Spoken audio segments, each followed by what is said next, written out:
What's up? This your boy T Hyphen, man. I hope everybody is checked in by now. You dig? This the Mighty Mighty Dope Lines podcast, man. Dope Lines Network. Um, First and foremost, man, we gotta keep it 100, man. Shout out to everybody that's tuning in, man. The live feed, giving everybody a chance to tune in. You know, shout out to everybody tuning in. I got some special guests that's gonna be popping in on us and shit.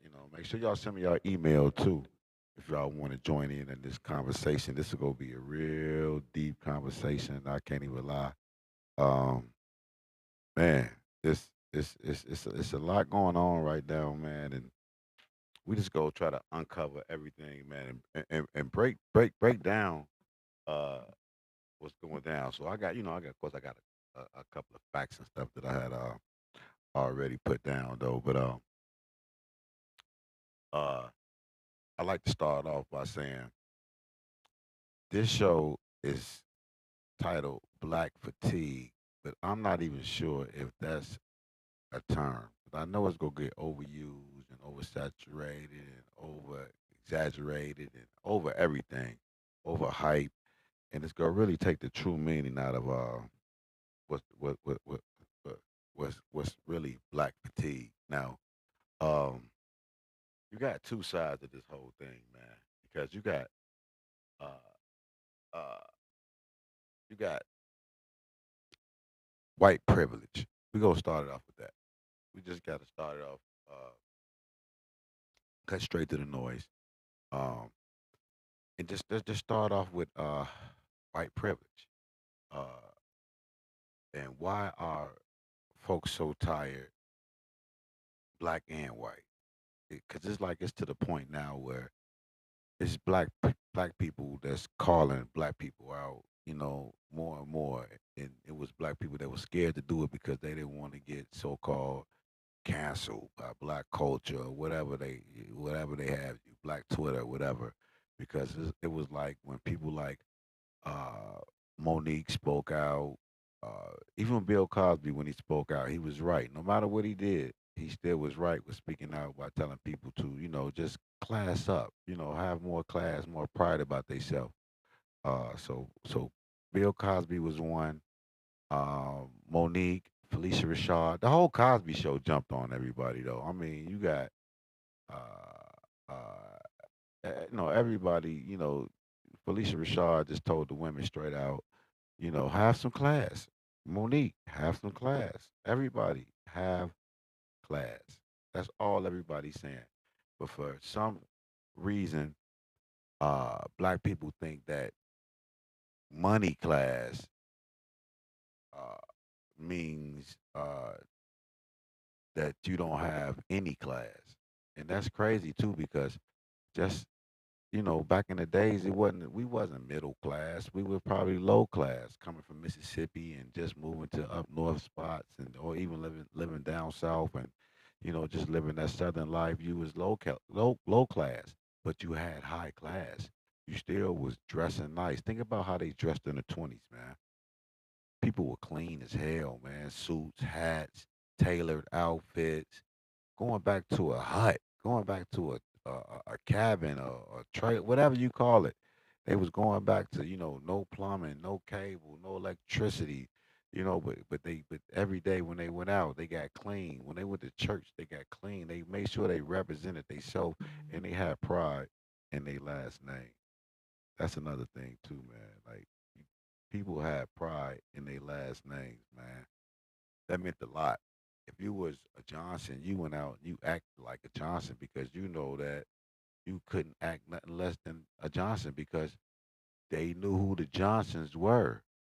So automatically you had accountability and responsibility because of your last name. They knew that you knew better. And they always said that you weren't raised like that, you know better. That used to be the saying. So now, now you look at it, it's got to be, oh, well, we don't have what they have, or we don't have, we never did. But that never was an excuse.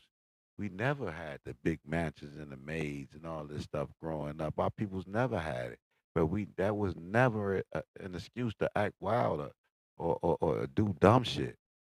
You know, foreigners they come over, man. They don't use that as an excuse, man. They don't have a lot when they come over here, but they still got family, La Familia. They last name Hernandez, Martinez, whatever. It means something. So they know that they got to represent that last name. Now, don't get it wrong. Every race has those people, you know, that that do their last name might be a little violent, or might be a little corrupt, or scammerish, but you know that's normal because those people come in handy too. You might need a quick scam. You might need some defense. You might need something. So, that always come in handy. So, but for the most part, we have pride in our last names and stuff. So this is the point that I want to get to first and foremost. White privilege. Now, white privilege is uh, what is white privilege? That's the question. Because at this point in 2025, what really is white privilege? Now, don't get it twisted. I'm a play. I'm not naive or oblivious to white people having ups over people because of certain reasons. Now, I also know that my light skinned cousin, she get away with a whole lot more too because she light skinned. Also know that women got privilege that they can get over a lot too because they women. So privilege is nothing new. It's privilege all the way around the board. You might have privilege because you're dark skinned sometimes. Like when I go to the city of Atlanta, shit, I get black privilege for the most part. I used to. You go there and you're at the airport, somebody might let you slide through or whatever. You got a little you dig back in the days and they might see it, they let you slide through. I remember a true story back before this when 9/11 first started and I was going through the airport. I was used to keeping, a little, Reggie. I had the Reggie on me and I slid through the airport and this time it was TSA or whatever. So I think I had a little dro then too. 'Cause this was like I had a some of that so-called dro whatever. That's when it was first coming out. So I had it in my tin boot. I go through there TSA black. You know what I'm saying? I slide through there and buddy see it. In the boot. He don't say nothing. He cuff it, tap on the bottom, but he got it held in his hands. Give me the look. You know what I'm saying? Boom, black privilege. You know what I'm saying? It was love, man. So I understand that. Sometimes you get black privilege. Another story. We at Moody Bible Institute.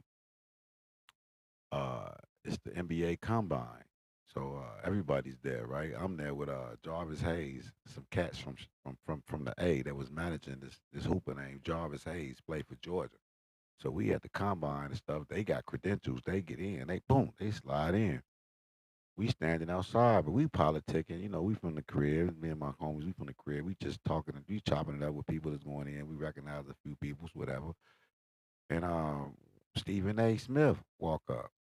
So we chop it up with Stephen A. Smith, blase blase. And he like, yo, what y'all doing standing on the outside? Why y'all ain't coming in? Like, man, we ain't got no credentials, man. We here with our peoples. Jarvis Hayes, they in there. But the man gave me a look so vicious, man. Say, man, what? Credentials? Give me your hand. So I handed him my hand, right?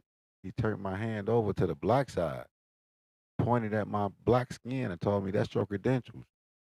Walk with a purpose. He might not even remember this story, but we walked in with him and we walked with a purpose. And ever since then, that's been the motto. But we walk with a purpose. We walk straight in. Nobody said nothing to us. Matter of fact, they gave us props and respect and handshakes and nods and all that. So we get in there, we standing around, so we look a little awkward, because we in there, we in there on the sneaks and we don't really fit in. So we don't, we trying to see who we know or whatever. So we walking around, and I guess Stephen A. peeped that we was looking kind of out of place, people was kind of maybe looking at us or whatever. So he slid over there and shit, you know what I'm saying? And was like, "What's up, brothers? Y'all good? Woo woo, man. Ain't seen y'all in a long time. Woo, big cap, you know what I'm saying? Capped everything off, man. And, we just stayed in there and got the ultimate respect. We all in the press lounge and everything, man. So that's like a true story, though. But back to what I was saying, man, like, I understand the whole thing of privilege, you know what I'm saying?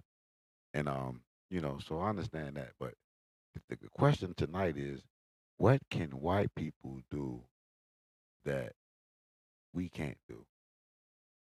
That's the whole basis of this question and my whole thing about black fatigue and all this stuff because I want to get to the bottom of it, man, because I hear a lot of stuff and it's a lot, everything going on and stuff and, just seems like a bunch of excuses, a bunch of people running from accountability, responsibility. So I just want to know, what I'm saying, and the fact that blacks and whites are just tired. We tired. Black people are tired of seeing black people act ignorant, and every time you go somewhere, they act ignorant. They got to the point now where we can't go nowhere because you know, black folks are ignorant. And if you put black on something, or we might not even go there. We trying to go elsewhere, which is cool, which is how it's supposed to be. But we also supposed to be able to hang out with each other, man, and feel safe. But it's like the most dangerous thing, man. To go pay $40 to get in for parking, 40 to get in the club, you know, 100 something for a bottle, then you might get killed. It's ridiculous when you can't go to Walmart now because a fight might break out. Jules, Osco, Kroger's, whatever, fights breaking out. Airports, cruise lines, whatever. And I understand all races got, whatever, but this is just ridiculous, man, because it's just unnecessary, man, and it's embarrassing, man. And you can keep making excuses and all this, nah, man, because it ain't about economics. It ain't about middle class, high class, low class. It's like I said, these people just have no class because you got people that's in Gucci outfits. They got on Prada shoes, red bottoms, Jordans, Hermes bags. Ladies got on this and everything. They in the airport with a whole full Louis Vuitton luggage suitcase. You know, living in a, I ain't gonna say where they living at, but they just, just they for people who say they hate white people and all this stuff and Europeans, you sure spend a lot of money with them. You sure go out and buy all their gear, and they don't even want you in their stuff, but you sure go out and buy a lot of their stuff. And matter of fact, go shop at Dope Lines Apparel, man. Hit me up on the inbox. The website ain't up yet, but the gear is coming. So hit me up, Dope Lines Apparel, man. Like, hit me up on Instagram, Facebook, whatever. Get in contact with me, but shop with me. But anyway, you sure like to look like Europeans, man, and you like to wear all this different gear. So, like I said, complaining, arguing, and not, getting nothing done and just really becoming tired. And we all got fatigue, man. We all just tired of looking at the news and seeing, uh, what they call the YNs. That's just a whole nother topic. Calling our youth the YNs, saying they're young and they dumb, they don't know any better. No, these are a bunch of fatherless, manless, uh, pussified boys. So we just go get down to some real nitty gritty. Now, privilege without effort. It ain't about struggle. Uh, it's about which struggle. When you think about it, um, for example, you ever walk in a room and you know the benefit of the doubt that you already waiting on you. That's privilege. Uh, privilege is structural, not personal. You don't have to see it to be in it or for it to be real. Um, That's just the way it is. Privilege, you know. Uh, so, like I said, the protest without being labeled violent, speaking plain without sounding angry, uh, to fail without it representing the whole race, the individuals, not stereotype of or a movement. Uh, their rage is defended, our rage is feared. So it's almost like privilege, white privilege is them feeling proud and running up in the state capitol and changing the government. You know that's what white privilege is. It's that type of non-fear, and I think that's what black people get mixed up when we think of white privilege. It's that they do things without fear. They're gonna try the government, and not saying that uh, we can't do it or hasn't been done by us because the Black Panthers did that. So, like I said, when we talk about the YNs, like we call them right now, and we give them so many excuses. Like Brandon Johnson, the mayor of Chicago, he got so many excuses on why the youth take over downtown every hot summer day and wreck stuff and loot, do everything. And he said, "Oh, they underprivileged. Oh, they don't have this. Oh, they this and that." And it's like in 2025, man, stop saying this bullshit, man, because these kids in the city of Chicago, they're not in Arkansas, they're not Iowa. They in the city where they can do anything. Just as much they want to run up into a spot and loot and sneak up into this spot and steal stuff. So how about trying to sneak up into the museum and learn something? How about try to go find some free stuff? You got $1,000 phone in your hand, and you talking about these kids underprivileged. They can do whatever. They can get free stuff. They can find out where everything at. They can get somewhere. They got transportation. They got everything in this modern big city that anybody can ask for. And you still say that they don't have anything. No, they just don't have guidance. They don't have parents. The police cannot do not. They can't structure the kids. Parents have to structure the kids. The school can't structure the kids. The parents have to structure the kids. So, uh, like I said, what I mean by that is you can't depend on the government to teach your kid. And if you remember, I posted a video up, which definitely doesn't go viral, of Fred Hampton speaking to the people. He started the Rainbow Coalition. A lot of people don't know.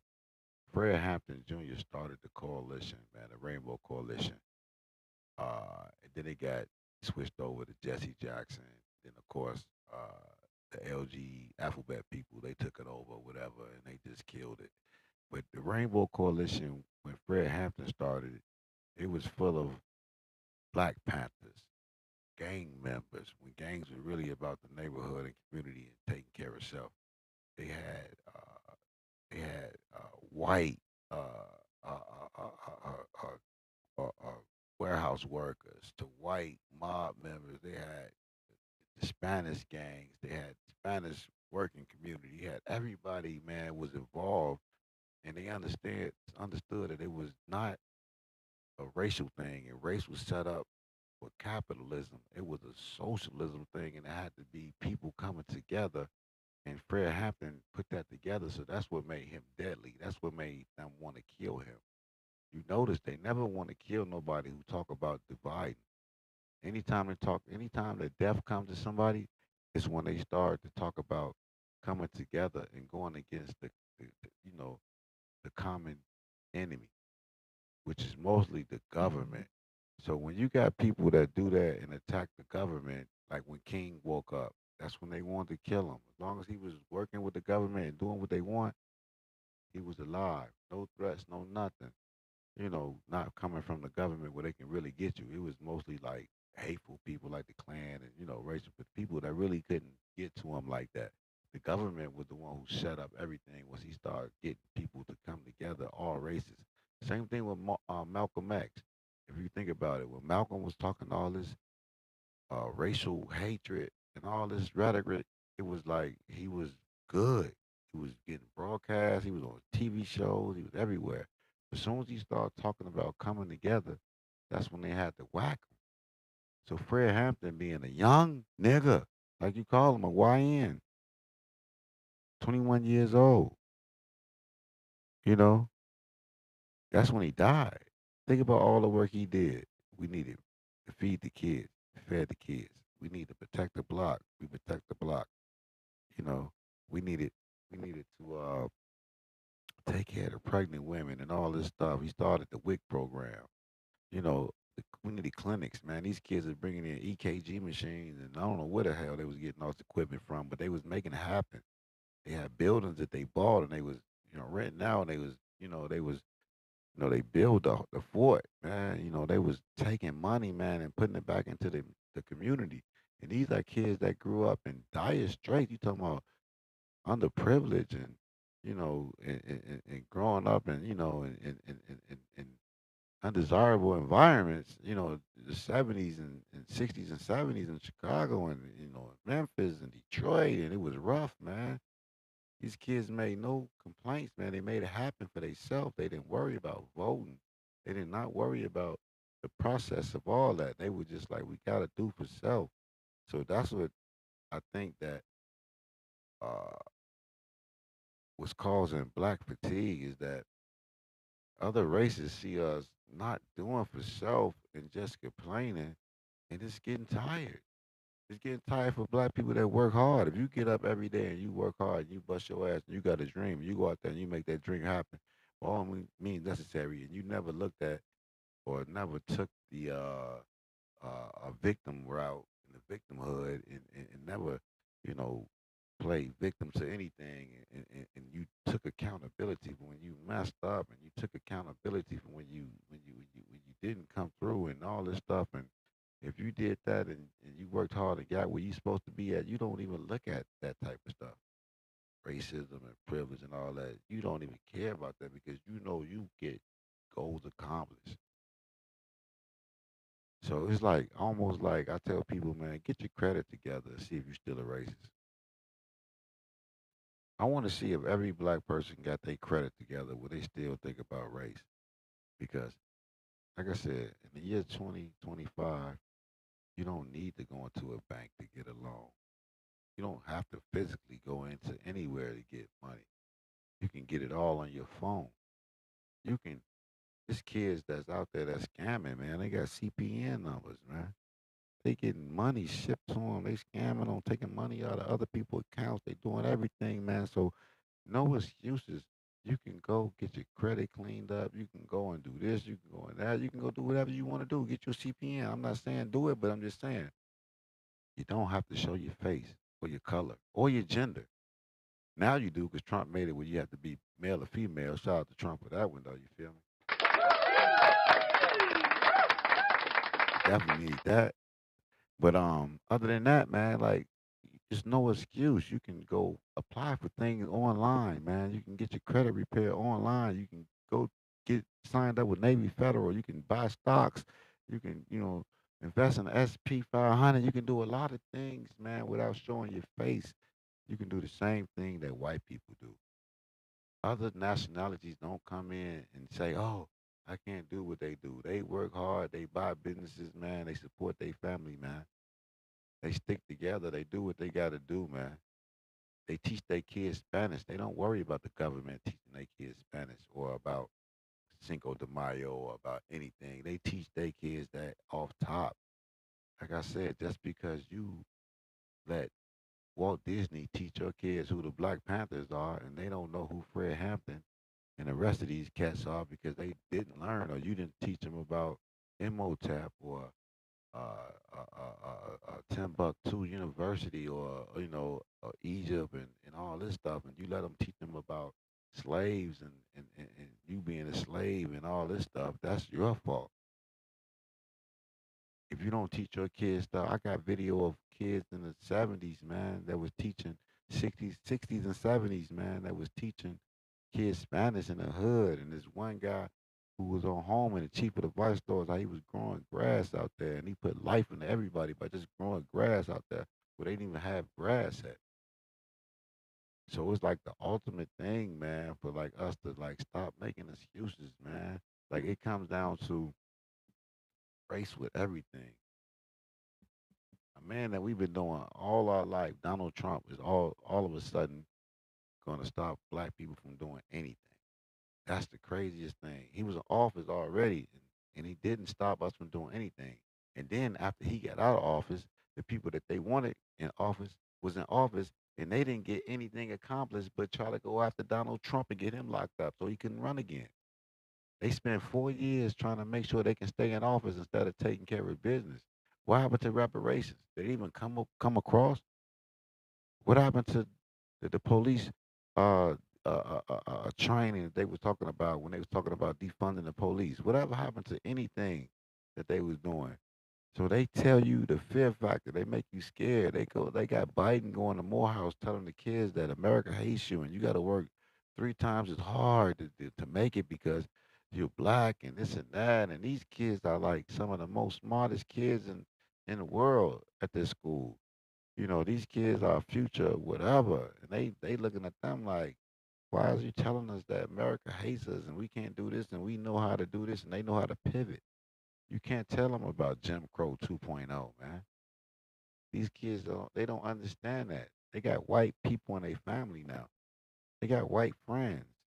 So it's just the whole race thing and the whole race baiting. And I know there's people out there who getting paid to to talk against, race, and start, this whole controversy and this race baiting thing. You got the Roland Martins, you got the DL Hughley's, you got the Ricky Smileys, you got the even like the RG3. You got to talk about that clown. Now I understand what he was saying. He was right on what he was saying about Angel Reese and Caitlin Clark. And since when did a hard foul become racial? That's crazy. But anyway, RG3 gets on there and want to talk about the truth, how Angel Reese really hates Caitlin Clark and she's buying into this race baiting, agenda that they pushing. So she want to get extra agitated over a foul and make a big deal about it. She want to go Jasmine Crockett, you know, just ignorant black woman style. So, RG3 talked about it. He made sense. But for him to have his white chick in the background, any chick in the background, which is disrespectful, but the white chick in the background, that was just like, that was a setup. That was deeper than trolling. That was a setup. That was put there purposely on purpose, man. You gotta watch out how the media be moving, man. That was on purpose, man. They purposely put that white girl in the background so he can talk and try to drive his point in and then trigger people, man. That was just a trigger moment, man. But we're not even gonna give that type of stuff a lot of light. Um, like I say, uh, responsibility gets you invited, not protected.